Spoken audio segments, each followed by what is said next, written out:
Hey guys, how are you today? Quick rant before we dive into today's chaos. As some of you might have noticed, YouTube's algorithm has decided I'm not special anymore. Shocking, I know. So now if you don't like, comment, or do a little backflip in the algorithm's honor, this video might just vanish into the void, never to be seen again. Seriously though, even a hi or "this is wild" in the comments helps way more than you think. It tells YouTube, hey, people actually like this channel. Maybe don't hide it from everyone. That can really help push my videos out to a wider audience, not just to my subscribers. So if you enjoy these stories and want to support the channel, that's the best way to do it. Now grab a drink, get comfy, and enjoy the drama. You won't want to miss this one. I, 23 female, have found myself in a situation I never imagined. I moved to the UK from Oman 2 years ago with my family's support, intending to complete my education and establish myself professionally before eventually returning home. My parents helped me financially with the move, and the understanding was that I would use my time here to improve things for our family, particularly for my sister's older son, my nephew, 11 male. I was made his guardian so he could eventually come live with me in the UK, learn English, and have better opportunities. But everything has changed over the past few weeks, and now I don't know if I can ever go home. 3 weeks ago, I confided in my sister, 30 female, about something personal. I told her that I no longer wanted to marry the man I had been engaged to back home. I had agreed to the engagement initially out of duty and because it was expected of me. But over the past 2 years, I've come to realize that he and I aren't right for each other, and on top of that, I've fallen in love with someone else here in the UK. I trusted my sister to keep this to herself because I wasn't ready to tell my parents yet. I thought she'd understand, or at least give me the space to figure things out on my own terms. But instead, my sister betrayed me. She broke her promise and told our parents everything before I had the chance to speak to them myself. When I asked her about it, she lied and said that I needed to come home to explain things in person because it was too sensitive to handle over the phone. She convinced me that my parents wanted to discuss it face to face and were willing to support my decision as long as I respected them enough to come home and explain. But as it turns out, this was a trap. The only reason I know the truth is because my grandmother, who I'm incredibly close to, found out about their plan and warned me. She told me that my parents and sister were planning to take my passport when I arrived and forced me to go through with the wedding ceremony anyway. They were arranging for therapy to help me fix my rebellious behavior and regain my sense of duty. I was shocked and heartbroken to hear this. I had always been told that I wouldn't be forced into anything and that my feelings and choices would be respected. I never thought my own family would try to control my freedom like this. My grandmother made me promise not to come back and urged me to stay in the UK.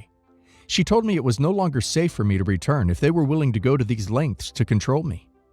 I haven't been able to stop thinking about how close I came to falling into their trap, and I feel incredibly hurt by the betrayal. I always knew they might struggle to accept my decision, but I never thought they would try to control my ability to travel or take away my autonomy. After I realized what they were planning, I texted my sister and told her that I never wanted to speak to her again. I told her that I wouldn't be coming home and that I felt deeply betrayed. She called me selfish and accused me of ruining everything, not just for myself, but for the entire family. She said that I was breaking a promise I had made to my nephew, and that without my cooperation, our parents and her husband would never allow him to come to the UK for his education. She insisted that if I just agreed to go through with the marriage and settle down with my ex-fiance, the family would forgive me, and I'd still be able to bring my nephew over as planned. Her words cut deep, and I started to doubt myself.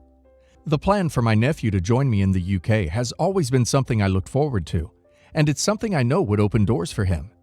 He's a sweet boy and has always been like a little brother to me. But the idea of sacrificing my own happiness and autonomy just to fulfill a role my family chose for me doesn't feel fair. I don't think it's reasonable for my sister to hold me to a promise when she couldn't keep hers. Since then, I've received a barrage of messages from my parents, my sister, and even her husband. They're all saying that I'm being selfish, that I'm ruining my nephew's future, and that I owe them for the sacrifices they made to send me to the UK. They claim that they invested in me financially, with the expectation that I would eventually improve the situation for our family and fulfill my commitment by returning with my nephew. They keep saying that I'm dishonoring my family, that I'm breaking a promise I made to an innocent child, and that I'm letting everyone down because of my reckless actions. The guilt is overwhelming. I keep thinking about the financial support they provided to help me establish myself here, and I know that my nephew is an innocent party in all of this.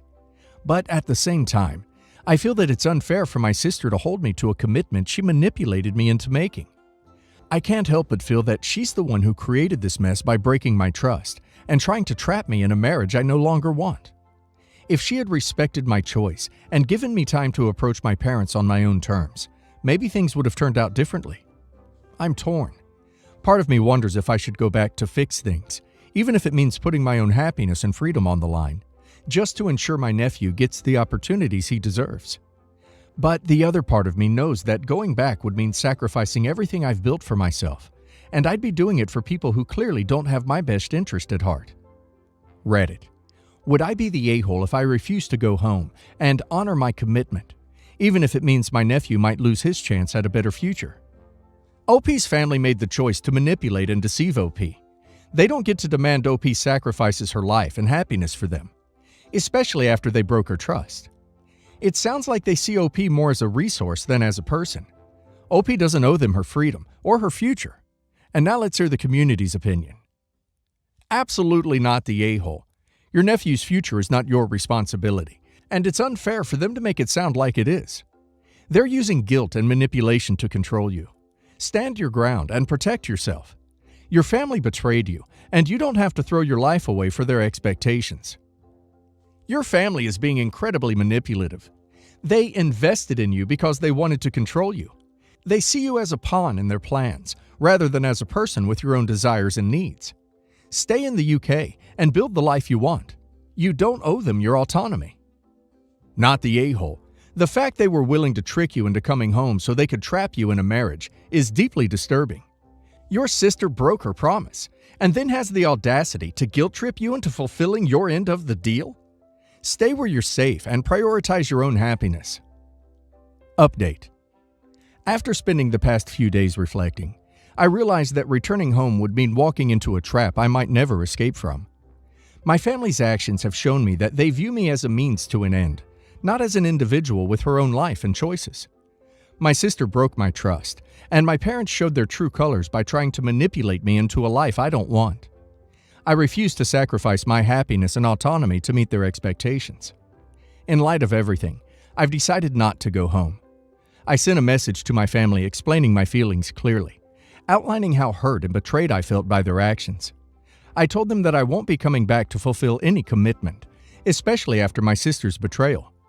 I also made it clear that my nephew's situation was not my responsibility and that they shouldn't hold me accountable for the choices they made. Predictably, their responses were furious. My father accused me of dishonoring the family.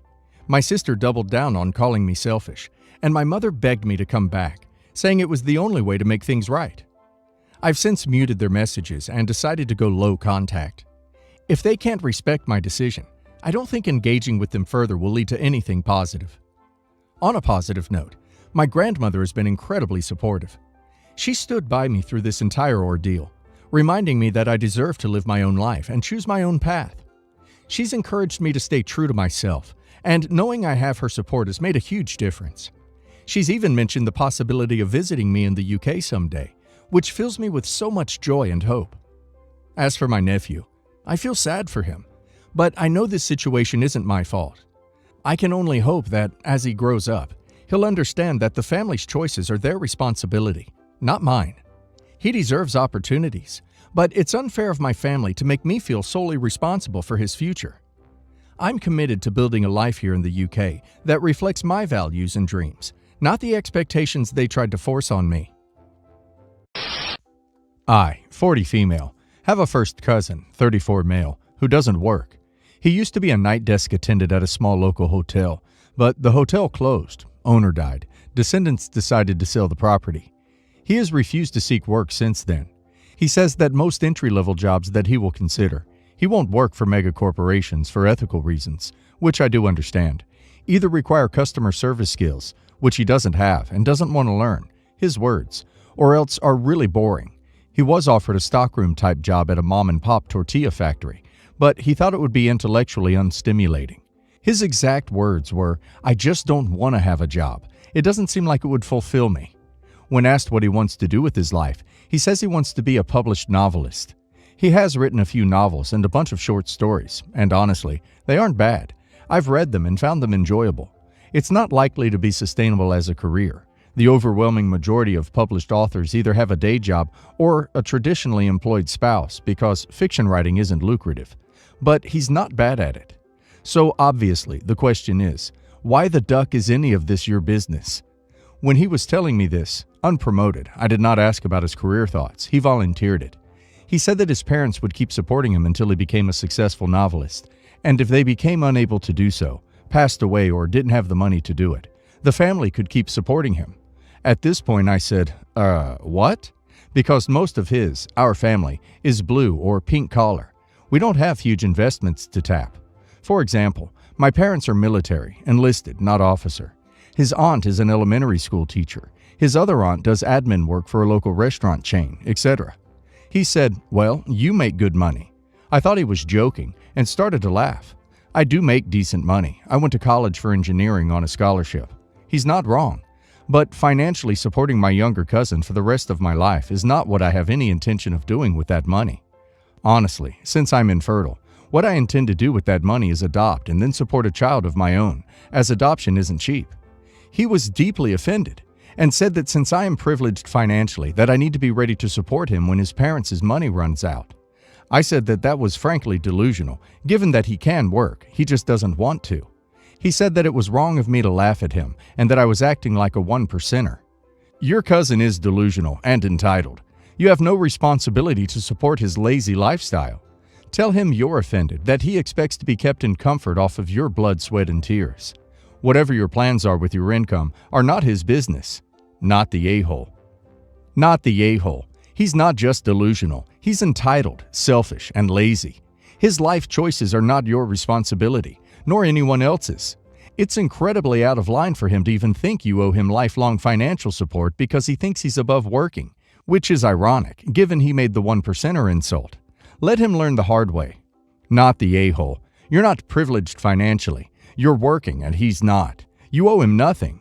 If he doesn't want to work, that's his prerogative, but he can't expect other people to pick up the slack. My husband and I recently separated and are in the process of getting divorced. I'm 39, he's 44. My original plan was to leave with our 4 kids, 3, 5, 7, and 9, and live with my mother in another state. However, his mother suggested that I live with them instead so she could help me out with the kids. His parents are in their late 70s and early 80s and are retired. My mother is in her early 60s, single, and still works full-time from home. At first, I turned down the offer because I wanted nothing more to do with my ex, emotionally aggressive, immature, reckless, or his family. But I actually have a good relationship with my in-laws, and they've always been supportive. After giving it some thought, I decided it would be better for the kids and I to stay with his parents for the time being, until I can be in a better position to support myself and my children financially. During our 11-year marriage, I was a stay-at-home mom for 9 years and also homeschooled, so getting back into the workforce was a huge transition. I don't have to worry about paying for childcare, and they live in a city where public transportation makes it easy to get around without a car. My mother, on the other hand, wouldn't be able to help out with childcare as much because she works a typical 9 to 5 Monday through Friday, and she lives in a state where having a car is a necessity. So I chose the latter out of practicality. The problem is, shortly after I left my husband, he moved back to the same city where his parents live. He says it was because he wanted to be closer to the kids. But he left an apartment and a full-time job to move to a place with a much higher cost of living. Because of this, he's relied on his parents to give him a place to stay while he was trying to find a place to live, and this obviously caused a lot of stress for me. Since then, he's found a place, but he lacks proper boundaries. I've told him that he can visit the kids on his days off and that he needs to let me know in advance when he plans to come over. But he believes since it's his parents' house, he feels entitled to come and go as he pleases. I've explained to him that we're in this situation, so it would be best if he respected my boundaries. He'll sometimes stop by unannounced, or he'll tell his parents he's coming over and not inform me. Just yesterday, he said he wanted to sleep over. It was his day off, and I promptly said no, that it was inappropriate. I left him for a reason, and the last thing I want to do is share my personal space with him. We're also Muslim, And since we've separated, I have to wear hijab. Observe modish dress by covering everything except my face and hands when he's around. I told him that as long as I'm living here, he can't sleep over, and he needs to let me know at least 24 hours in advance when he plans to stop by. Am I the a-hole in this situation for asking him to give me some space, even though I'm in his parents' home? Not the a-hole, but hear me out. No matter how good your relationship is with your in-laws, they are still his parents first. As long as his parents don't tell him that he is not welcome into their house, you have no right to tell your ex when he is allowed in a house that's not yours. If you want to be properly separated, then you have to 1. Move with your mom, or 2. Move out of their house. Perhaps you can ask your mom for a small financial help to pay the rent the first few months. Unfortunately, it isn't your personal space. It is his parents' personal space that they are graciously sharing with you while you get on your feet. This situation requires compromise. If he wants to stay overnight at parents', can you stay at his empty apartment? I think the notice before coming around makes a lot of sense. Who wants to be covered 24/7 on the off chance he will pop in? Not the a-hole, but y'all need to all come to an agreement. Everyone sucks here. You don't have the right to stop him going to his parents' house, unless his parents also don't want him to be there. It's their house and his family.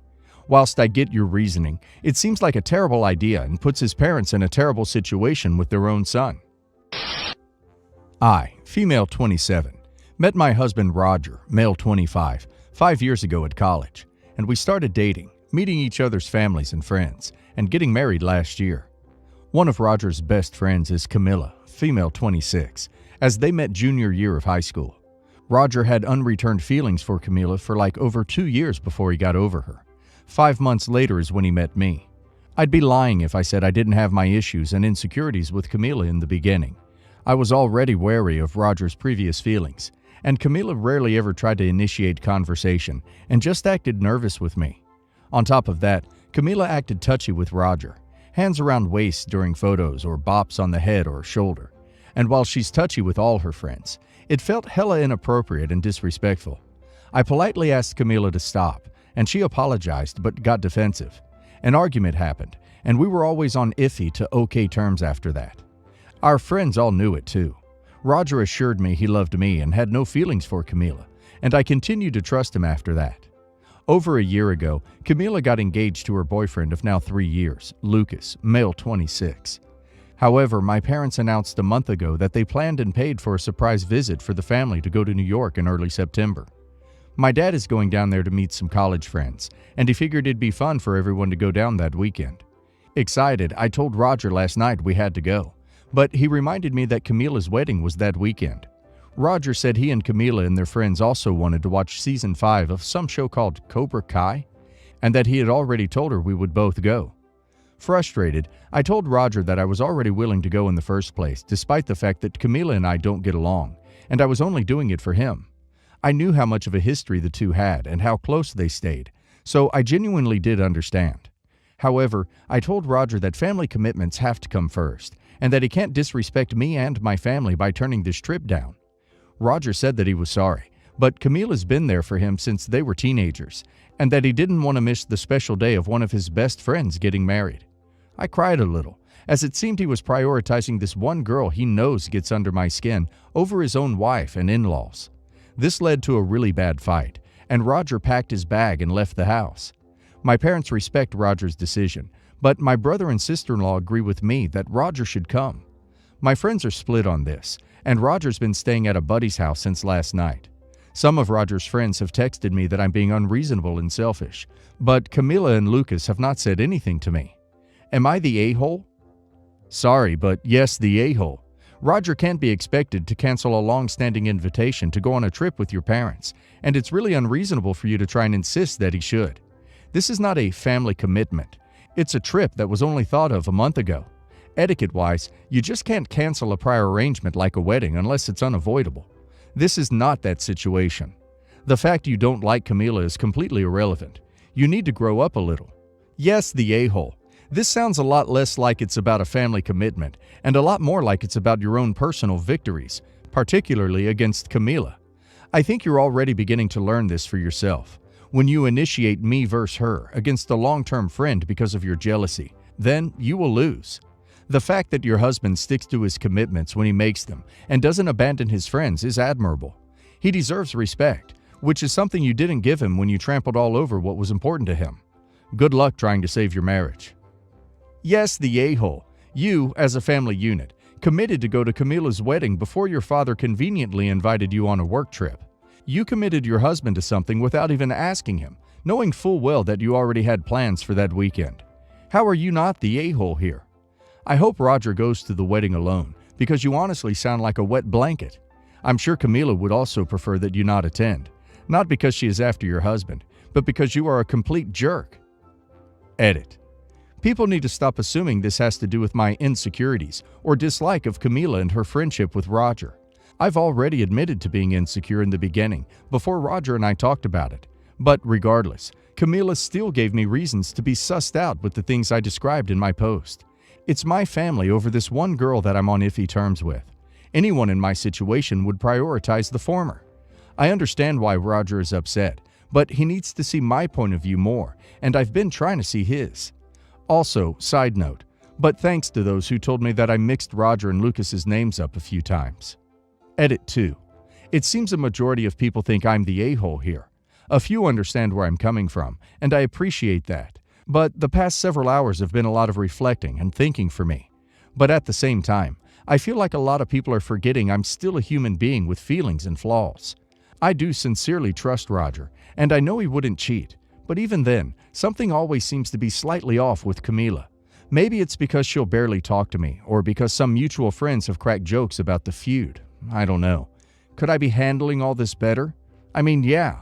But it's a lot easier said than done, and we can all only do our best. Regardless, Camila ended up privately texting me an hour ago finally. She told me she's in way too much shock to even express how angry she is about the whole thing, and she accused me of never giving her a chance and always letting some BS past crush affect anything. She acknowledged Roger indeed had very serious feelings for her in high school, but they both moved past it, and that he's choosing to love me and spend my life with me. Camila said it'll break her heart if Roger doesn't get to go see her get married, especially since their friendship goes back to 8th period study hall junior year. I haven't responded yet, and I don't know how I'm gonna. Roger texted me 10 minutes ago that he's gonna go home in around 8 to 9 hours, and he wants to talk then. I agreed. I'll keep you all updated on how that goes. Edit 3. Roger came home around 3 hours ago. We had an hours-long talk, but Roger started off by saying he was standing his ground with going to the wedding. He asserted that he committed to his best friend's wedding first, before some surprise family trip, and that to not go would be insulting and absolutely terrible for their friendship. Roger also apologized if I still felt insecure about his past feelings and friendship with Camila, but that he didn't know what else he could do for me to trust him. He literally said, "I've been doing my best for the past 5 years, and somehow you still want to be enemies with one of my closest friends." After like 20 seconds, I just broke down sobbing at that point. Seeing my husband so defeated took a lot out of me, and I repeatedly apologized as I buried my face in my hands and cried. After that, we took the next few hours to talk about everything. Truth be told, I was convinced for the longest time that I truly did trust Roger, and that any ill will I had towards Camila was just because I got a cold and weird vibe from her. However, reading through the massive amount of comments on my post and reminiscing to the past 5 years did a lot for me. I love Roger, and I always have, and I wouldn't want to do anything to risk screwing our relationship up. And yes, I'm gonna swallow my pride and admit it, but I think I've always been a jealous person. Even since I was a teenager, I had a habit of getting jealous when any of the guys I went out with had female friends, though I never outright told any of the guys to drop their friends. That habit eventually died down, but there was something with Camila. I think deep down throughout dating Roger, I always had some underlying fear that I was just Roger's second choice after he had gotten over Camila, and that he'd dump me in a heartbeat if she ever changed her mind about him. This was something the comments really helped me realize, even if some people were a bit too hell-bent on tearing me a new one. Still, our relationship has had a lot of high points, and I get along with his family and other girl and guy friends. Now, my parents really did have the best intentions planning that trip, and they really did think we were free. To all the conspiracy theorists who thought I planned the whole thing, no, that's not true. However, I do realize now that it was wrong of me to try and force Roger into going along with something impromptu instead of his best friend's wedding. I told all of this to Roger as I finally apologized, and he forgave me. However, Roger said things really need to change with the insecurity, and that whether I come along to the wedding or go hang out with my fam is completely up to me. Regardless, I took the suggestion of many and told Roger I'd look into individual counseling and therapy to address my inferiority and trust issues. Roger also said I should really get to know Camila, as she's still open-minded to getting to know me, and that we would maybe move towards a friendship. I doubt we'll ever get that close, but who knows?